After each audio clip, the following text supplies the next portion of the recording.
Stanford the Bear. You're Stanford. Yeah, I was like actually talking to it. Yeah, okay. Now, maybe Stanford itself is in a little bubble. That it is, for sure. You never got off campus. I think that's what I'm thinking. But once you leave campus, it feels like the Bear. It does. Yeah.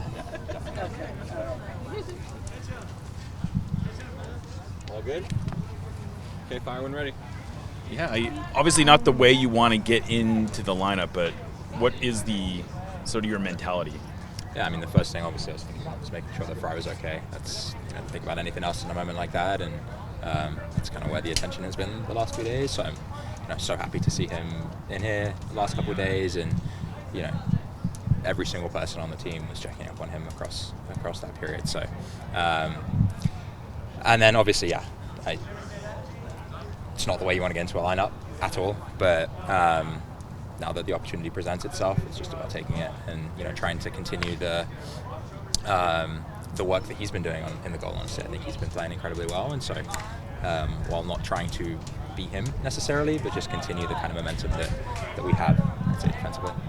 You were warming up on the side, kind of getting ready to go in. What was your kind of mindset of that? I mean, so many on the field were like, we should call this. Were you feeling that way too? Yeah, I mean, first of all, I need to make sure that I'm ready for it in case they make me go in. I would have been ready. It would have been a corner. I guaranteed they'd try and put it right on top of me, so I was just going to be thinking about coming to take a cross and end the game there. But I mean, credit to Wilfred Nancy, the Columbus guys, for ending the game, because nobody was in the right mindset to play on at that point. I think that's obviously Steph's welfare was the only thing that everyone was thinking about.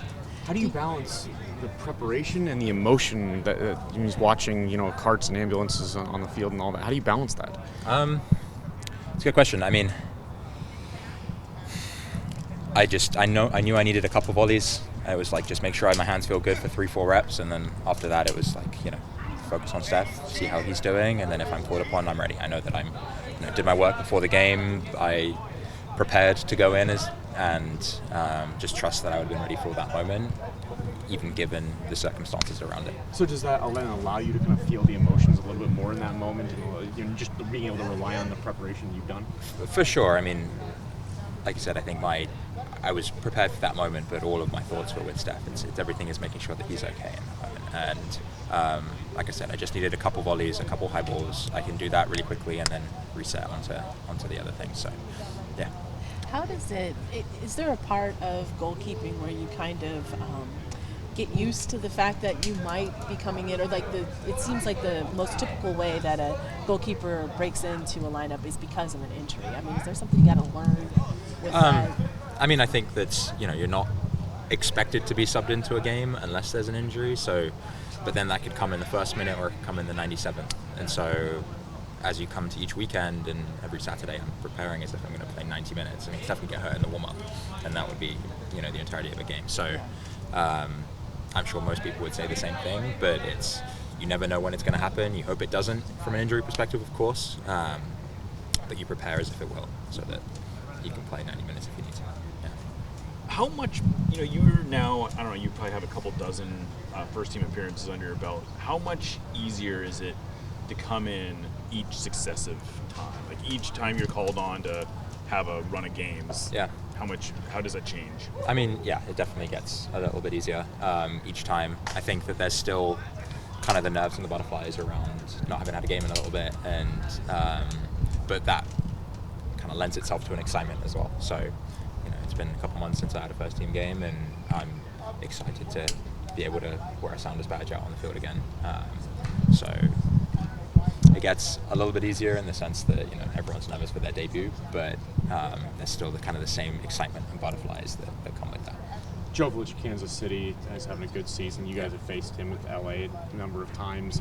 What do you remember prepping for him in the past, and that you'll have to prep for this week? Yeah, I mean, he's a very good goal scorer. And I'm pretty sure it was him that scored in the Galaxy game at the end of last year. And so we know what he can do, and he's very much the 9 for them. And so, yeah, I mean, like I said, we played him before, played him a bunch, and know what he's about. He's got that quality. He's a strong physical player as well, and so all of those things that we've got to be prepared for going into the weekend. to. Kansas City in the height of summer at the humidity and the heat of Kansas City. You looking forward to that? Yeah, I mean, it's a fun place to play. I mean, it's everything about, you know, I don't know, the games like that where conditions can be tricky. Like, who knows? I mean, but those games are the ones you end up remembering. It's can be a hostile place to play. You know, the weather might be a thunderstorm or two. It just makes it a bit more fun. Where's the most fun place? You mentioned the fun place that you remember to play. I mean, LAFC, despite the result, is a fun one. Obviously, like, making my debut there last year, I remember trying to talk to Jackson and Nathan started, and they could not hear me. First game of the season, right? First game of the season. That was a cool one. But I mean, yeah, there's plenty of fun stadiums. Anything else?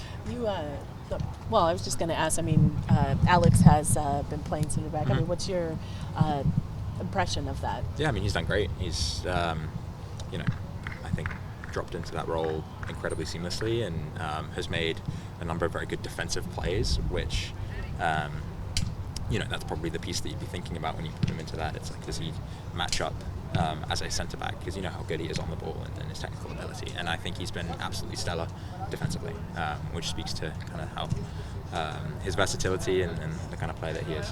He's done fantastically. You know, Jackson had a play this last game where he closed down a bunch of space in front of him. Is that something that you are is that something you knew that Jackson sort of had in his ability to chase down a play like that? I mean, and you could see it was the desire more than anything, but that's just something that every single person on the field is going to have. And I mean, I had a great view of him when that ball got stuck through. He was like right in front of the bench, and you see him just put his head down and go. And that's the mentality that you expect of everyone, and something that he's going to bring to every single game.